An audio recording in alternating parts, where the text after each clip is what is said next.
बड़ा बनने के लिए बड़ा सोचो। नमस्ते दोस्तों, स्वागत है आपका हमारे YouTube channel RP Hindi story में। फिर लेकर आए एक जोरदार मजेदार कहानी। यह कहानी है आपके लिए एक मोटिवेशनल कहानी। अत्यंत गरीब परिवार का एक बेरोजगार युवक नौकरी की तलाश में किसी दूसरे शहर जाने के लिए रेलगाड़ी से सफर कर रहा था। घर में कभी कभार ही सब्जी बनती थी, इसीलिए उसने रास्ते में खाने के लिए सिर्फ रोटियां ही रखी थी। आधा रास्ता गुजर जाने के बाद उसे भूख लगने लगी और वह टिफिन में से रोटियां निकाल कर खाने लगा।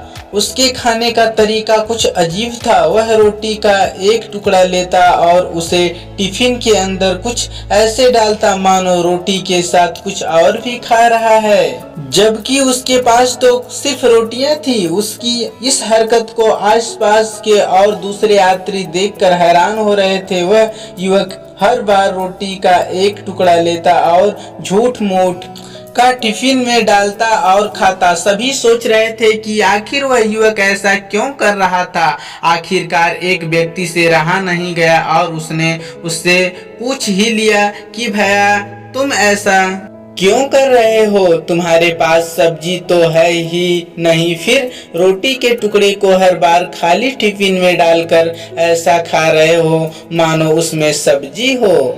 तब उस युवक ने जवाब दिया, भैया, इस खाली ढक्कन में सब्जी नहीं है, लेकिन मैं अपने मन में यह सोच कर खा रहा हूँ कि इसमें बहुत सारा अचार है। मैं अचार के साथ रोटी खा रहा हूँ। फिर व्यक्ति ने पूछा, खाली ढक्कन में अचार सोचकर सूखी रोटी को खा रहे हो, तो क्या तुम्हें अचार का स्वाद आ रहा है? हाँ, बिल्कुल आ रहा है। मैं रोटी के साथ अचार सोचकर खा रहा हूँ और मुझे बहुत अच्छा भी लग रहा है, युवक ने जवाब दिया।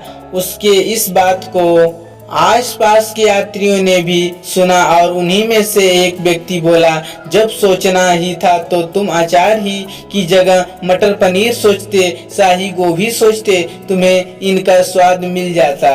तुम्हारे कहने के मुताबिक तुमने अचार सोचा तो अचार का स्वाद आया, तो और स्वादिष्ट चीजों के बारे में सोचते तो उनका स्वाद आता। सोचना ही था तो भला छोटा क्यों सोचे, तो बड़ा सोचना चाहिए था। मित्रों, इस कहानी से हमें यह शिक्षा मिलती है कि जैसा सोचोगे वैसा पाओगे।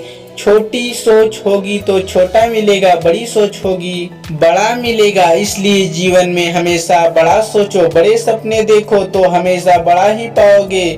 छोटी सोच में भी उतनी ही ऊर्जा और समय खपत होगी जितनी की बड़ी सोच में। इसलिए जब सोचना ही है तो हमेशा बड़ा ही सोचो। चंद्रशेखर साहू, अभनपुर जिला, रायपुर, छत्तीसगढ़, RMC इंडिया, इन्हीं की लिखी यह कहानी है। अगर आपको अच्छी लगी तो सब्सक्राइब करें हमारे YouTube channel RP Hindi story में और वीडियो को लाइक करें, चैनल को सब्सक्राइब करें, अपने दोस्तों को शेयर करना ना भूलें। अगर इस कहानी में हमसे किसी बात के प्रति त्रुटि हो गई तो उसके लिए हम क्षमा चाहते हैं। नमस्कार।